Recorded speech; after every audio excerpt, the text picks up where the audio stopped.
नमस्कार दोस्तों, स्वागत है आप सभी का स्टडी आईक्यू में। आज हम लोग कजाकिस्तान से जुड़ी हुई एक खबर के बारे में चर्चा करने वाले हैं। आप यहाँ पे खबर देख सकते हो, Kazakhstan government resigns following fuel price protest. तो इसी के ऊपर हमारी डिस्कशन चली। लेकिन चर्चा शुरू करने से पहले एक छोटा सा संदेश। कुछ दिनों से मेरे वीडियोस नहीं आ रहे थे यूट्यूब पे। बहुत से लोगों ने मुझे मैसेज किया sir why this is happening. थोड़ी सी तबीयत खराब थी मेरी। In fact I am quite sure कि आपको अभी भी पता चल रहा होगा मेरी आवाज़ थोड़ी सी हैवी है, और कुछ दिनों पहले तो आवाज़ काफ़ी लो थी। And it is not Omicron, it is not कोविड-19। हमारे यहाँ पे विंटर खत्म हो रहा है, summer, we are already entering summer, क्योंकि साउथ इंडिया में इट हैपन्स क्विकली।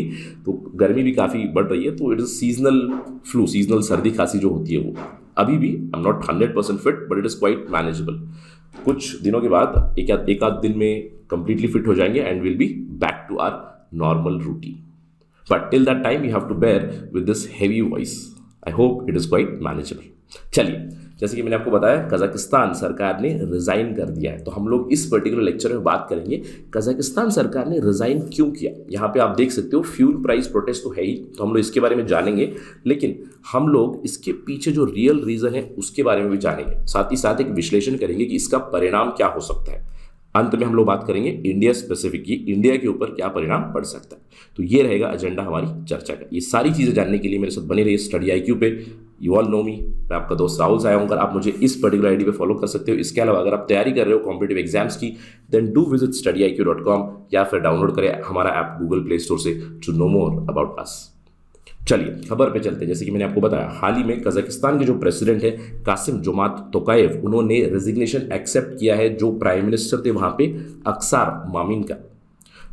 अक्सार मामिन जो प्राइम मिनिस्टर थे उन्होंने रिजाइन किया क्योंकि वहां पे काफी वायलेंट प्रोटेस्ट चल रहे हैं कजाकिस्तान में, क्योंकि फ्यूल प्राइसेस बढ़ा दिए गए थे 1 जनवरी से। तो उनकी रेजिग्नेशन को एक्सेप्ट करके प्रेसिडेंट टोकाएव ने अभी नेम किया है एक इंटरिम और एक्टिंग प्राइम मिनिस्टर, वो है अली खान स्मैलोव। इसके अलावा प्रेसिडेंट टोकाएव ने 2 हफ्ते का इमरजेंसी भी घोषित कर दिया है कजाकिस्तान में। अब इस इमरजेंसी में क्या होगा, 11 PM टू 7 AM कर्फ्यू लगा रहेगा। There will be restrictions on movement of people, और मास गैदरिंग तो बंद ही रहेंगी। यानी कि अगले 2 हफ्तों तक एक तरह का कर्फ्यू रहेगा, नाइट कर्फ्यू इन कजाकिस्तान। अब कजाकिस्तान आता कहाँ पे है? आई एम क्वाइट श्योर कि बहुत से लोग जानते हैं कजाकिस्तान सेंट्रल एशिया में एक बहुत ही इंपॉर्टेंट कंट्री है। कजाकिस्तान कम्स हियर, जिसकी कैपिटल सिटी है Astana. Very closer to Russian Federation, very closer to China also, और आपको ध्यान रखना it is very closer to Afghanistan as well.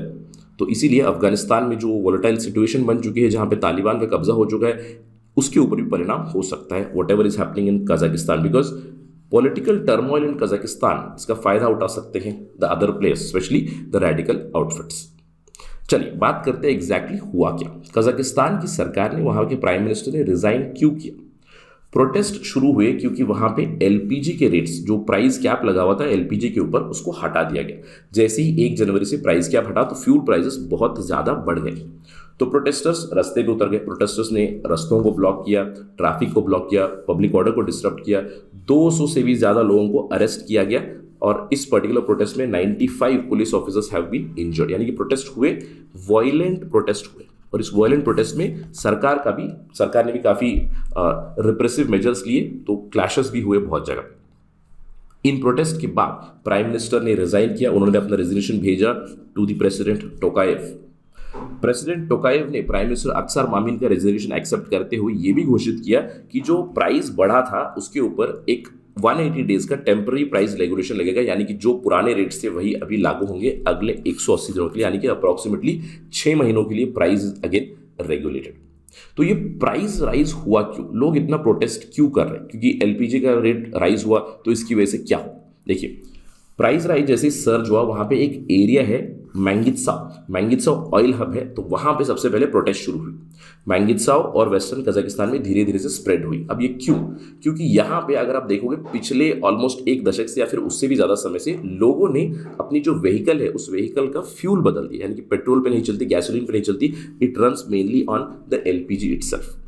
तो जैसे ही इस एलपीजी के दर ज़्यादा हो गए, यानी कि सारी व्हीकुलर मूवमेंट ज़्यादा हो गई, ट्रांसपोर्ट के चार्जेस ज़्यादा हो गए, इससे पूरी महंगाई बढ़ गई। यानी कि एलपीजी के दर की वजह से खाने के दर बढ़ गए, और पैंडेमिक की वजह से ऑलरेडी काफ़ी ज़्यादा प्रॉब्लम्स चल रही थी। तो लोगों के पास एक इमीडिएट ट्रिगर या फिर मौका मिल गया जिससे प्रोटेस्ट उन्होंने शुरू कर दी। ऑल्दो आपको ध्यान रखना है 31 दिसंबर से पहले एलपीजी के ऊपर एक प्राइस कैप लगा था, यानी कि प्राइस रेगुलेटेड था, सरकार ने इसको रेगुलेट किया हुआ था। लेकिन 1 जनवरी से इस प्राइस कैप को हटा दिया गया। सरकार ने कहा कि ये जो प्राइस एलपीजी का हम लोगों ने कम रखा है ये मार्केट रेट के हिसाब से नहीं है और ये अनसस्टेनेबल है, इसको हम लोग लंबे समय के लिए इसको हम लोग रेगुलेट नहीं कर सकते, इसीलिए उन्होंने डी कंट्रोल किया एलपीजी के प्राइसेस। जैसे ही डी कंट्रोल हुए इसके बाद क्वाइट ऑब्वियस था एलपीजी के प्राइसेस बढ़ेंगे और लोगों ने प्रोटेस्ट शुरू कर दिया और प्रोटेस्ट के चलते अभी प्राइम मिनिस्टर अख्तर मामिन और उनकी कैबिनेट ने रेजिग्नेशन दे दिया, इस्तीफा एक्सेप्ट भी हो गया है।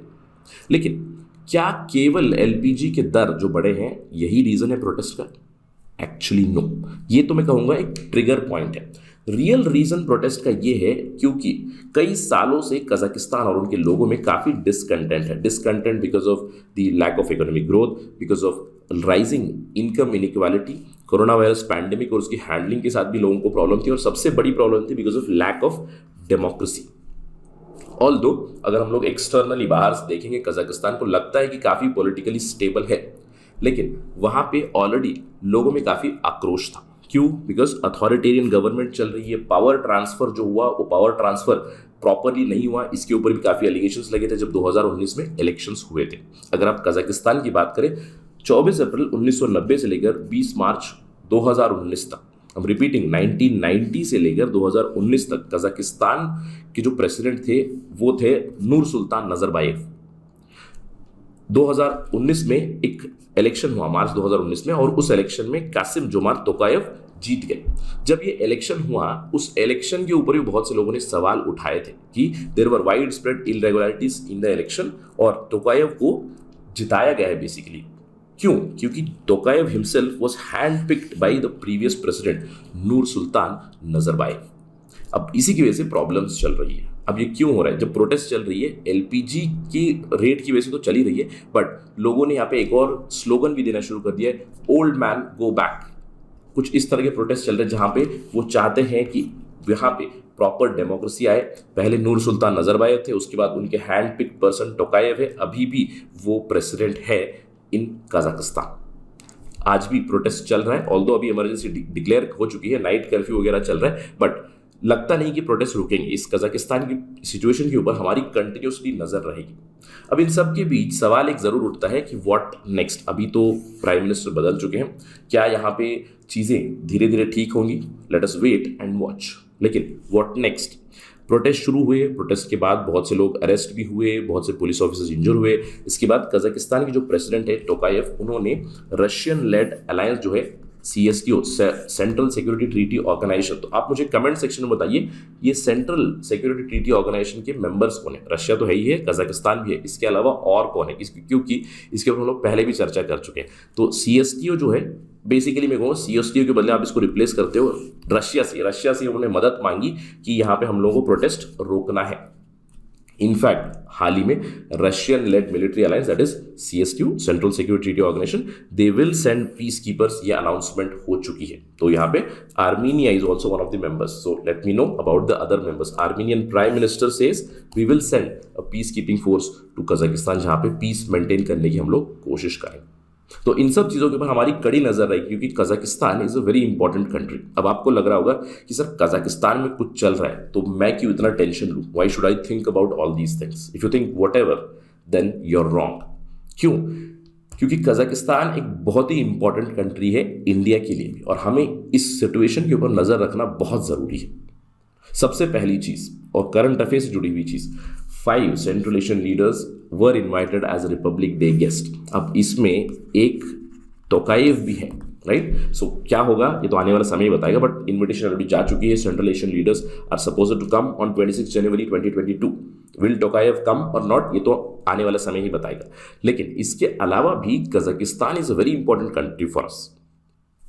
पूरा सेंट्रल एशिया जो है वो इंडिया के लिए बहुत ज़रूरी है, और जब से अफगानिस्तान में टर्मोइल शुरू हुआ है हम लोग सेंट्रल एशिया के बारे में बहुत बात कर चुके हैं, और हम लोगों ने देखा है कि इंडिया धीरे धीरे सेंट्रल एशियन कंट्रीज को कोर्ट करने की कोशिश कर रहा है, क्योंकि एक तरफ तो चाइना है, चाइना रशिया पाकिस्तान का एक्सिस बन चुका है। इंडिया अपनी तरफ से सेंट्रल एशिया और रशिया को लेकर बहुत बार अफगानिस्तान की सिचुएशन को डिस्कस कर चुका है। और अगर हम लोग सेंट्रल एशिया की बात करें उसमें भी सेंट्रल है कजाकिस्तान, सबसे बड़ी कंट्री है, काफ़ी एक्सटेंसिव ट्रेड रिलेशन है हमारे और कजाकिस्तान के। इंडिया और कजाकिस्तान की एक सिविल न्यूक्लियर डील है, जिस डील के तहत कजाकिस्तान हमें यूरेनियम सप्लाई करता है। तो इसके ऊपर नजर रखना बहुत जरूरी चीज है। इसके अलावा कजाकिस्तान से काफी ज्यादा पोटैश भी आता है, तो इंडियन एग्रीकल्चर के ऊपर भी इसका इंपैक्ट रहेगा। इसके अलावा अप्रैल 2021 में इंडिया और कजाकिस्तान के डिफेंस मिनिस्टर्स की मीट हुई थी और प्रोबेबली हम लोग एक डिफेंस कोऑपरेशन डील की नेगोशिएशन में लगे हुए थे।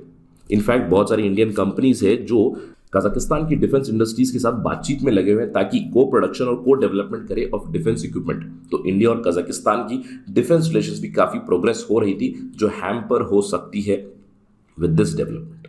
इसके अलावा इंडिया की जो इसरो है, इंडियन स्पेस रिसर्च ऑर्गेनाइजेशन, और कजाकिस्तान की नेशनल स्पेस एजेंसी है, दोनों काफी क्लोजली काम कर चुके हैं। आने वाले कुछ सालों में एक कोलैबोरेटेड सैटेलाइट भी लॉन्च हो सकता है। और बहुत बार हम लोगों ने जो कजाकिस्तान का बाइकोनूर कॉस्मोड्रोम है, ऑल्दो बाइकोनूर कॉस्मोड्रोम के ऊपर रशिया का भी काफी ज्यादा दबदबा चलता है, बट बाइकोनूर कॉस्मोड्रोम को भी हम लोग बहुत बार इस्तेमाल कर चुके हैं। एमसीक्यू के पर्सपेक्टिव से इसको याद रखिएगा, बाइकोनूर कॉस्मोड्रोम जहां से लॉन्चेस होती हैं, स्पेस लॉन्च, अब इंडिया का श्रीहरिकोटा में है आप जानते हैं, वैसे ही कजाकिस्तान का बाइकोनूर है जहां जो रशिया भी काफी हद तक इस्तेमाल करता है। इनफैक्ट डिफैक्टो रशिया का ही कॉस्मोड्रोम ये समझिएगा, तो it's a very important place. तो इंडिया और कजाकिस्तान की स्पेस रिलेशन भी काफी एक्सटेंसिव है।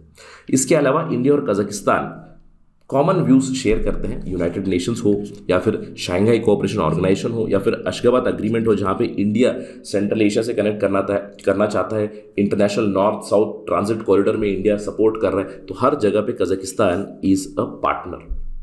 अब इसी के चलते कजाकिस्तान के अंदर अगर कुछ पॉलिटिकल टर्मोइल चल रहा है तो उसके ऊपर हमारी नज़र रखना बहुत ज़रूरी है। तो आने वाले समय में हम लोग ऑब्जर्व करते रहेंगे कजाकिस्तान को कैसे पावर ट्रांसफर होगा, क्या पीसफुल ट्रांजिशन होगी या फिर प्रोटेस्ट चलती रहेगी, क्या डेमोक्रेटिक गवर्नमेंट वहाँ पे सेटअप होगी। इन सब चीज़ों के लिए will just wait and watch. जैसे ही खबर आएगी, जैसे डेवलपमेंट होगी, will talk on Study IQ। But right now that is it from my side. Thank you for watching this video. Jai Hind.